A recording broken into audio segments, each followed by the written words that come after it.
Hi friends, ఈ పచ్చిమిరపకాయలు, కొత్తిమీర, కరివేపాకు నేను ఒక 4 రోజుల వరకు ఎలా నిల్వ ఉంచుకుంటానో అది మీతో షేర్ చేస్తాను ఫ్రెండ్స్. పచ్చిమిరపకాయలు ఇలా తొడుమలైతే వలిచేసుకుంటాను. ఇలా తొడుమలు తీసి స్టోర్ చేసుకొని ఫ్రిడ్జ్లో పెట్టుకుంటే పచ్చిమిరపకాయలు అయితే వారం ఉంటాయి. పచ్చిమిరపకాయలు అయితే ఇలాగా ఒక గిన్నెలో వేసేసుకొని నేను ఫ్రిడ్జ్లో స్టోర్ చేసుకొని పెట్టుకుంటాను. ఒక వారం ఫ్రెష్గా అయితే ఉంటాయి ఈ పచ్చిమిరపకాయలు. కొత్తిమీర అయితే ఒక పేపర్, ఒక వైట్ పేపర్ అన్నా, న్యూస్ పేపర్ అన్నా ఏదైనా కానివ్వండి, ఒక పేపర్ అయితే తీసుకొని ఈ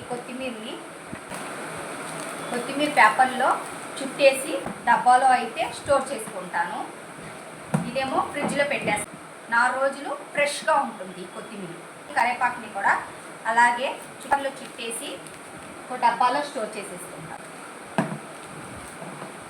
కరివేపాకు కూడా ఫ్రిడ్జ్లో 4 రోజులు నాకు ఫ్రెష్గా ఉంటుంది. నేను ఇలాంటి కొన్ని టిప్స్ ఈ పచ్చిమిరపకాయలు, కొత్తిమీర, కరివేపాకు ఒక 4 రోజులు, ఒక వారం రోజులు ఫ్రిడ్జ్లో ఫ్రెష్గా ఉండేటట్టు చూసుకుంటాను.